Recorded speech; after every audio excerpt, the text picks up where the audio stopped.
आज हम बात करेंगे साउथ एशिया की। हाल के सालों में जो साउथ एशिया में घटनाक्रम हो रही है उस पे बात करेंगे।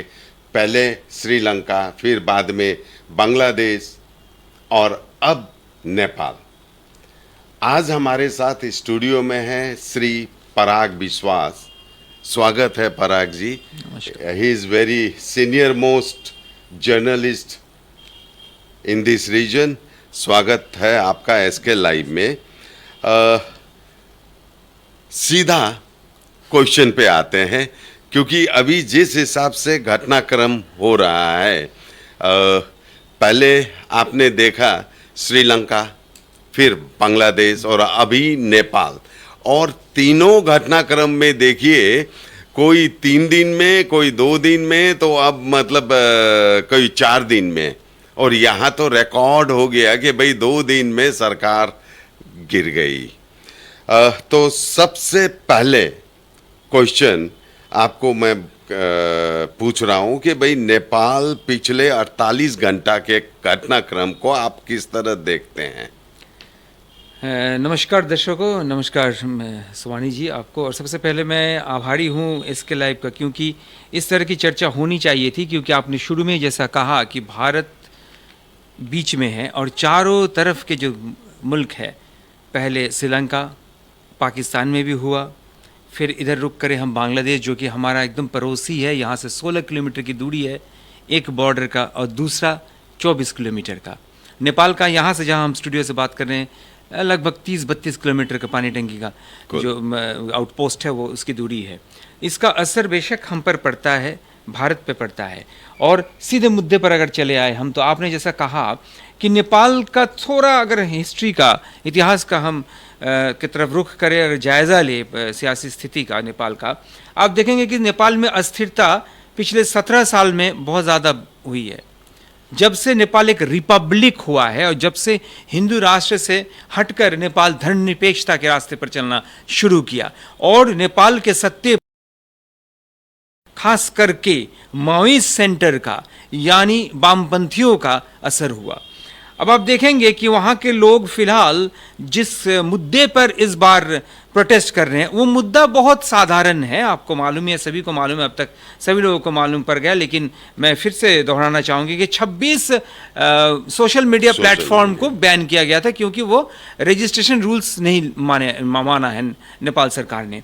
तो उससे जो है, जो युवा शक्ति है, युवा है, जो कुछ तो स्कूल यूनिफॉर्म में हमने देखा है उन लोगों को, स्कूल के यूनिफॉर्म, कॉलेज के छात्र जो है, छात्राएं हैं, वो रास्ते पर उतर गए इसके खिलाफ प्रोटेस्ट करने के लिए। और ये नेपालीज यूथ मूवमेंट को हिसाब से माना जा रहा है। इससे कहा जा रहा है जेन जेड मूवमेंट, बहुत महत्वपूर्ण है ये, जेन एक्स नहीं। अब तक हम जेन एक्स जानते थे, इसको जेन जेड मूवमेंट कहा जा रहा है। और आप देखेंगे, जैसा मैं कह रहा था कि आपने पूछा किस तरह देखा, 3 पहलू पे हम उसको स्पष्ट करना चाहेंगे। सबसे पहले रिपब्लिक 2008 में, 14 सरकार 17 सालों में, अस्थिरता नेपाल में है, और नेपाल में कोई भी एक सरकार अपना टर्म कंप्लीट नहीं कर पाई है अब अभी तक 17 सालों में। दूसरी बात यह है कि नेपाल के लोग अब सोच रहे हैं कि शायद हम राजा को वापस ले आए। तीसरी बात यह है कि नेपाल उठने लग गई बिल्कुल है। बिल्कुल। और तीसरी बात यह है कि क्या ये धर्मनिरपेक्षता की जो परीक्षा थी, जो एक्सपेरिमेंट था, ये शोध था, रिसर्च था धर्मनिरपेक्षता को लेके नेपाल में, क्या वो फेल कर गई है, उसने कामयाबी हासिल नहीं कर पाया? ये सवाल भी उठ रहे हैं। अब मज़े की बात यह है कि ये सारे मुल्कों में जो कुछ भी हुआ है, जो भी अस्थिरता पैदा हुई है, उसका पैटर्न बिल्कुल एक जैसा दिखता है, और सबका नींव है आर्थिक बदहाली। अगर आप देखेंगे, और डायरेक्ट वे में देखें तो श्रीलंका और बांग्लादेश में तो डायरेक्ट वे में आर्थिक था, लेकिन यहाँ आर्थिक हिडन है। बिल्कुल, बेरोजगारी का भी मुद्दा है यहाँ पे। एक्चुअली क्या होता है, मैं बता रहा हूँ आपको, बांग्लादेश में भी आपने देखा होगा कि वो कोटा का जो था, सबसे पहले कोटा के खिलाफ प्रोटेस्ट शुरू हुआ था।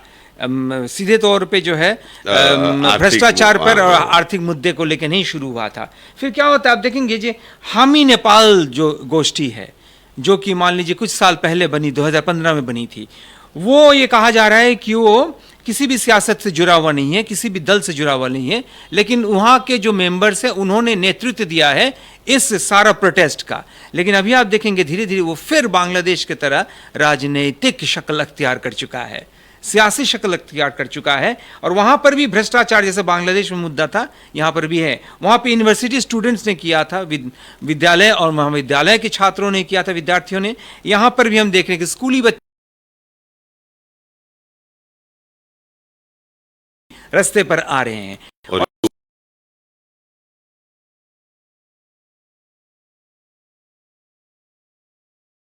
हाँ, और जब आपने कहा कि किस, तो अगर हम इस बात पर बात करें कि किस तरह से हम देख रहे हैं, तो हम कहीं भी ये नहीं कह सकते हैं कि हम इसको नज़रअंदाज नहीं कर सकते हैं, दरकिनार नहीं कर सकते हैं कि नेपाल की स्थिति के पीछे और बहुत बड़ा एक छवि है। इसी स्टूडियो में बांग्लादेश के समय मैंने बैठ के ये कहा था, वही डीप स्टेट यूएसए का, यानी अमेरिका का जो डीप स्टेट, जो पैरेलल गवर्नमेंट है, वो दोबारा से फिर डंक मारा है नेपाल में, बिल्कुल जिस तरह से उसने बांग्लादेश में मारा था। मैं आपको बता रहा हूँ, 2025 के शुरू में मिलेनियम चैलेंज नेपाल कॉम्पैक्ट ये शुरू किया यूएसए ने।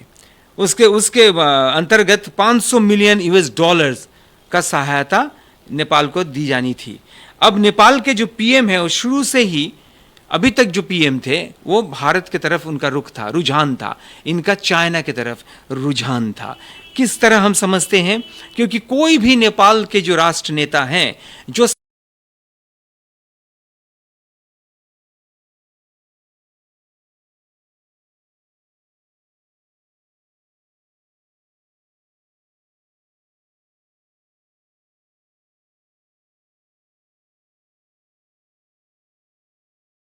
पर आते हैं, अगर आप इतिहास को देखें, सालों में भी जब से उसने रिपब्लिक बना है, वो अपने दौरे पर भारत में आते हैं सबसे पहले। लेकिन ये मिस्टर केपी भारत में नहीं आए, वो गए चाइना में। मैं बीच में रोकूंगा। बिल्कुल। भारत की स्थिति को आप कैसे देखते हो, नेपाल एपिसोड को? इस संदर्भ में बिल्कुल यहां से होके ही मैं जा रहा हूं, यही वो रास्ता है, यही वो मार्ग है।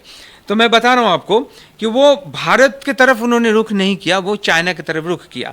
और चाइना के नेशनल विक्ट्री परेड में भी ये बंदा ओली ने हिस्सा लिया था।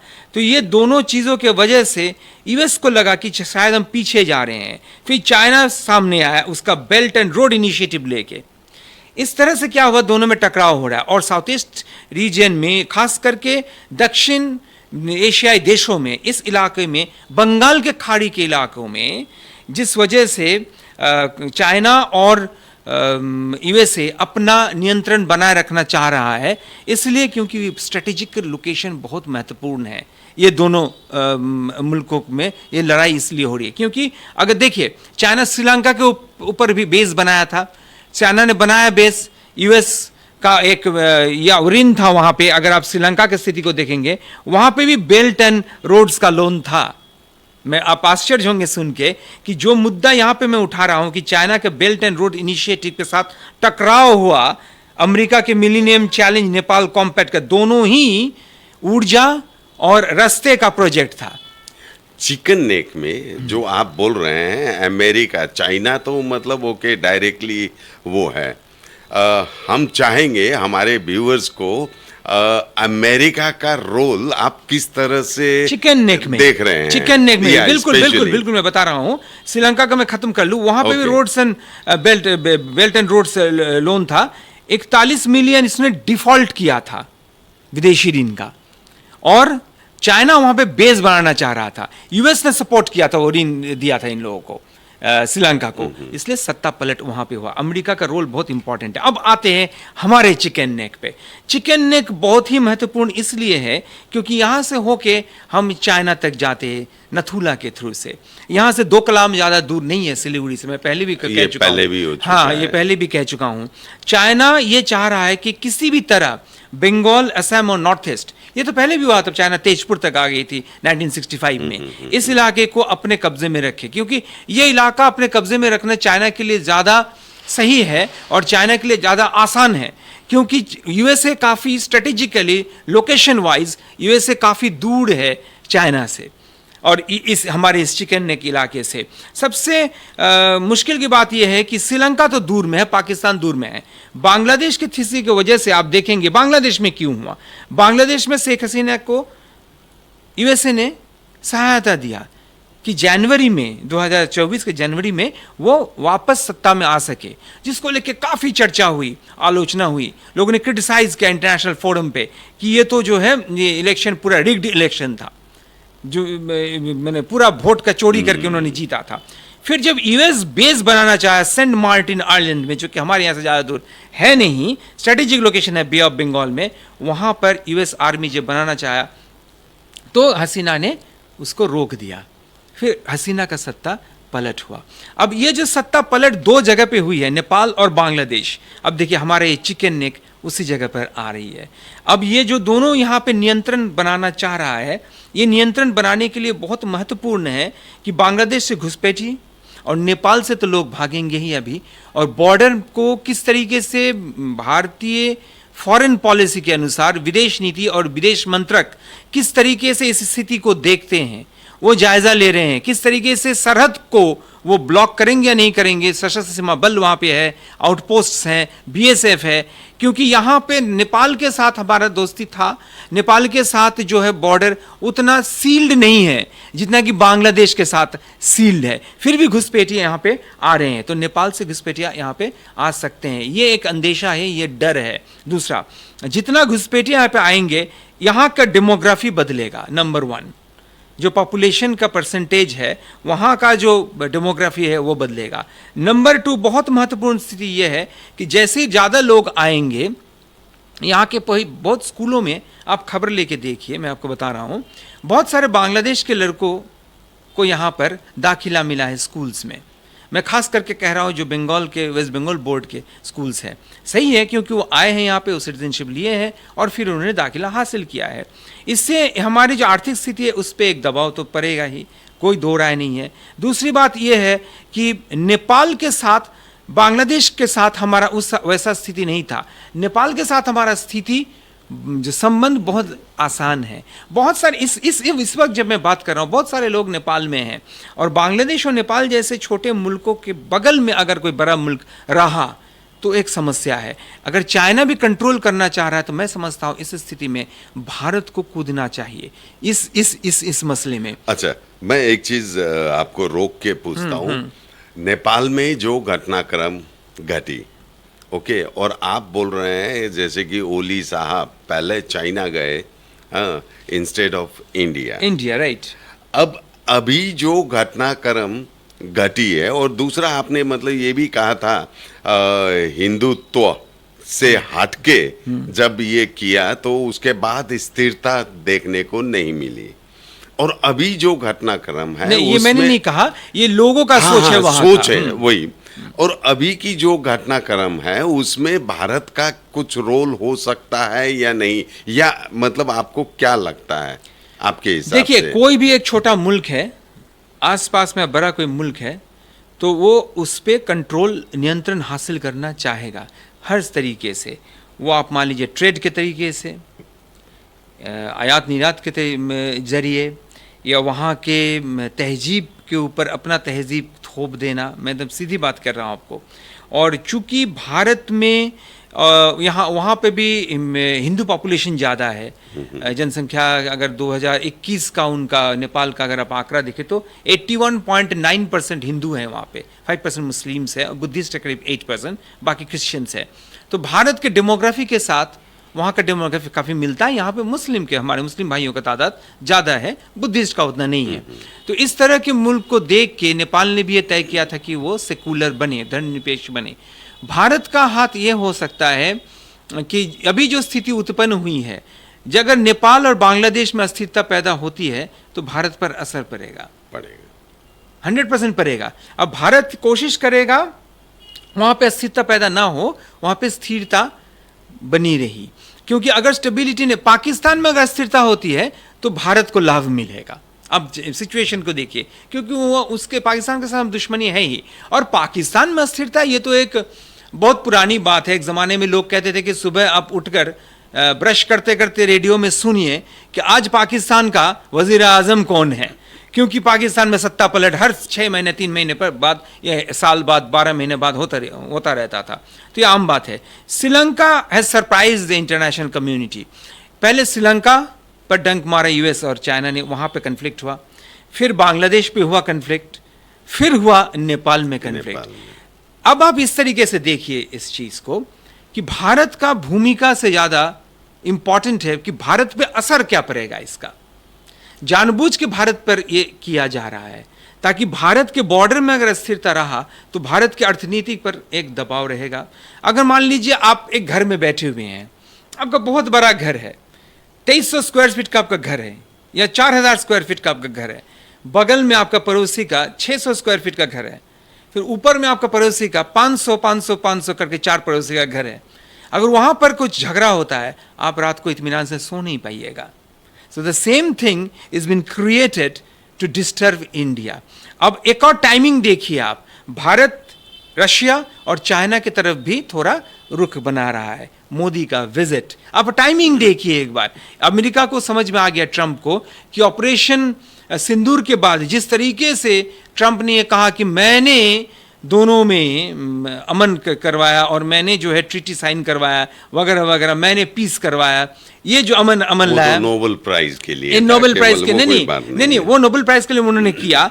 इस वजह से वो जो कर रहे थे, देखिए कोई अगर नोबेल प्राइज के लिए कुछ कर रहा है और वो अगर मेरा इंटरेस्ट को, मेरा निजी लाभ को, मेरे अपना स्थिति को बिगाड़ रहा है तो हमको भी कुछ एक्शन लेना पड़ेगा। क्योंकि देखिए 50% जो अभी हमारे पे ड्यूटी लगाया गया अमेरिका से, वो तो नोबेल प्राइज के लिए नहीं, क्योंकि अमेरिका ये जानता है कि बराबर से पाकिस्तान उसका दोस्त रहा है और अमेरिका का सबसे बड़ा मार्केट है वेपन मार्केट। ये हम मिस कर जाते हैं। ये बहुत वाइटल पॉइंट है। This is a very very very crucial point. जो भी सुन रहे हैं, जो भी अंतर्राष्ट्रीय संबंधों के बारे में थोड़ा भी जिनको समझ है और इल्म है, वो ये चाहेंगे कि इस चर्चे में हम इस बात को क्यों नहीं ला रहे हैं। इसलिए मैंने लाया कि इंटरनेशनल एरिया में कहीं भी अस्थिरता, देखिए रशिया यूक्रेन, इजराइल पैलेस्टीन, और इस साउथ एशिया में ऐसा हो रहा है। साउथ ईस्ट एशिया का स्थिति अलग है।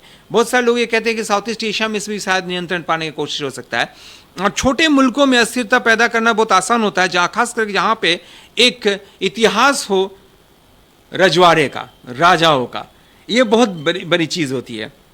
जैसे रिसेंटली आई वॉज इन वहाँ के सुल्तान इब्राहिम इस्कंदर का जोहर का हम लोग गए थे पैलेस में इन मलेशिया, ये जून जुलाई में मलेशिया में था। तो मैंने वहाँ पे भी हम लोगों ने देखा कि वहाँ के जो लोग हैं कहीं ना कहीं वो मोनार्की परस्त है, मतलब वो सम्राट को चाहते हैं, वो राजा को चाहते हैं हर जगह। और एक और चीज़ ये है कि नेपाल के जो राजा है, he is close to US, very much close to USA, traditionally परंपरागत ढंग से वो उनके करीब है। अब वो फिर चाह रहे हैं कि इनको अगर लाया जाए तो देखिए अपना निजी सोच, निजी इंटरेस्ट, निजी लाभ को सही करना। और भारत का भी जो स्थिति है, भारत देखिए ऑपरेशन सिंदूर हुआ, ऑपरेशन सिंदूर के बाद भारत का रुझान थोड़ा चला गया रशिया की तरफ, चला गया चाइना की तरफ। अब ये डर रहा है कि अगर रशिया, चाइना और इंडिया ये एक कॉन्क्लेव बने, मैं कॉन्शियसली इस शब्द का इस्तेमाल कर रहा हूं, ये कॉन्क्लेव बने तो शायद कहीं ना कहीं यूएसए को परेशानी हो सकती है। और भारत को सबसे बड़ा चोट पहुंचा है ये 50% जो शुल्क लगाया गया है, सबसे बड़ा चोट लगा ये, क्योंकि समय कम है, बिल्कुल मैं आपसे ये तीनों जो है, जैसे कि श्रीलंका, बांग्लादेश एंड नेपाल, ये तीनों की समानता छोटकरी में, एकदम छोटकरी में बता रहा हूं। नंबर 1 समानता, जैसे कि आंसर लिखते हैं परीक्षा में, वैसे मैं बता रहा हूं आपको। नंबर 1 समानता भ्रष्टाचार। भ्रष्टाचार क्यों? क्योंकि आप तीनों में देखेंगे, श्रीलंका में भ्रष्टाचार था, आर्थिक बदहाली थी। बांग्लादेश में शुरू हुआ कोटा आंदोलन, चला गया फिर भ्रष्टाचार के खिलाफ। नेपाल में आप देखिए जेनजेड से शुरू हुआ कि आप 26 प्लेटफॉर्म का रजिस्ट्रेशन क्यों नहीं कर रहे हैं, क्योंकि नेपाल में सोशल मीडिया बहुत पॉपुलर है, बहुत लोकप्रिय है। फिर लोकप्रिय होने की वजह से जो लोकप्रिय सरकार था उसके खिलाफ कहीं ना कहीं तीनों जगह पे आप देखिए ऑपोजिशन का रोल है। तीनों जगह पे आप देखिए, ये फर्स्ट करप्शन, भ्रष्टाचार, दूसरा आर्थिक बदहाली। तीसरा, ये सारा जो प्रोटेस्ट हो रहा है इसको नेतृत्व दे रहे हैं 28 साल या 30 साल के कम उम्र के लोग। चौथा जो है, ये सारे जो है फ्रस्ट्रेटेड है क्योंकि इनका बेरोजगारी है, नेपाल में है, श्रीलंका में था। बेरोजगारी की वजह से ही कोटा आंदोलन से वो शुरू हुआ था क्योंकि वो भी जॉब्स के साथ रिलेटेड था बांग्लादेश में। और एक और समानता ये है कि पहले ये तो अपॉलिटिकल रहता है, सियासत नहीं रहता है, जैसे कि हम ही नेपाल है इस बार। बांग्लादेश में कुछ छोटे छोटे जो है स्टूडेंट्स ऑर्गेनाइजेशन थे, उसके बाद जो है हमने देखा कि नहीं, ये जमात इस्लामी का एक्चुअली पूरा किया धराया था और खालिदा जिया के गुट के लोगों के किया धराया था। ये पीछे से जो है पूरा नियंत्रण कर रहे थे। नेपाल में भी कुछ है, ऑपोजिशन का रोल जरूर है। तो ये सारे समानताएं है। तोड़फोड़ हुई यहाँ पे भी राष्ट्रपति के घर में तोड़फोड़ हुई, रामचंद्र पौड़ियल के वहां पे भी राष्ट्रपति के घर में हुआ था। और आज तो देखा गया फाइनेंस मिनिस्टर को किक करके, मतलब एक वीडियो बहुत पीट रहे हैं लोग, दौड़ा के पीट रहे हैं। मतलब अब तो लिमिट का माने आउट ऑफ लिमिट हो रहा है। पहले हम लोगों ने क्या देखा श्रीलंका में कि वो राष्ट्रपति के रेसिडेंस में घुस के बैठ रहे गद्दी पे, मतलब तोड़फोड़ कर रहे हैं। बांग्लादेश में हमने देखा बहुत ही, मतलब हम ऑन रिकॉर्ड बोल नहीं सकते हैं, इतना गंदा काम हुआ बांग्लादेश में। और वहां के मुर्गी मवेशिया जो था उसको लेके भागे लोग। प्रेसिडेंट आपके क्या कहते हैं, प्राइम मिनिस्टर के वास भवन में। और उसके बाद आप देखिए नेपाल में रास्ते में फाइनेंस मिनिस्टर को पीट रहे हैं, मतलब कई मिनिस्टर्स को दौड़ा के और उनका देखिए एक भरास भी है बच्चों में कि उनका ये कह रहे हैं, ये मूवमेंट को कह रहे हैं, ये हमें कहना चाहिए नहीं तो अधूरा रहेगा, नेपो किड्स मतलब नेपोटिज्म किड्स अंग्रेजी में। नेपोटिज्म मतलब भाई भतीजेबाद, किड्स मतलब बच्चे, मतलब बच्चों को, खास करके प्राइम मिनिस्टर हुआ या उनके जो लोग हैं मिनिस्टर्स हैं, इनके बच्चों को बहुत जो है पैम्पर किया जा रहा है। इनके बच्चों को हर स्थिति में हर जगह पर इनको प्रेफरेंस मिल रहा है, ये अच्छे पढ़ाई कर रहे हैं, स्कूल्स में है, तो इनके खिलाफ एक भरास। ओके, अब नेक्स्ट क्वेश्चन की तरफ चलते हैं। डेमोक्रेसी में जनता की ताकत, क्या बोलेंगे? देखिए, कल ही मैं एक फिल्म देख रहा था, मैं नाम नहीं करना चाहता हूं। उस फिल्म में गांधी जी ये कह रहे हैं कि अगर यहाँ से ब्रिटिश चले जाते हैं, अगर इंपीरियलिज्म यहाँ से बरतानिया हुकूमत अगर को हम बाई बाई कर देते हैं, तो हमको क्या मिलेगा? यानी हमको लोकतंत्र मिलेगा। हम अपने राजा को, यानी अपने प्राइम मिनिस्टर को, प्रेसिडेंट को, कुछ भी हो, जो भी फॉर्म ऑफ गवर्नमेंट हो, उसको हम खुद चुनेंगे और ये चुनने का मौका हमें हासिल होगा। ये लोकतंत्र है। लेकिन लोकतंत्र का जो फ्लिप साइड है, जो हम जब पढ़ते थे पॉलिटिकल साइंस या पॉलिटिक्स में छात्र के जीवन में, वो ये है कि लोकतंत्र में आपके हाथ में ताकत होता है। उस ताकत को आप किस तरह इस्तेमाल कर रहे हैं, सही तरीके से या गलत तरीके से आपको जानना पड़ेगा। प्रोटेस्ट लोकतंत्र में हर समय हो सकता है, लेकिन बहुत सारे लोग एक चीज़ को बिल्कुल भूल जाते हैं, या किसी भी टीवी चैनल पे कोई भी एक्सपर्ट इस बात को चर्चे में नहीं लाते हैं कि हमारा जितने भी फंडामेंटल राइट्स है, मौलिक अधिकार है, उसके साथ एक शब्द अंग्रेजी में लिखा हुआ है, पब्लिक मोरालिटी।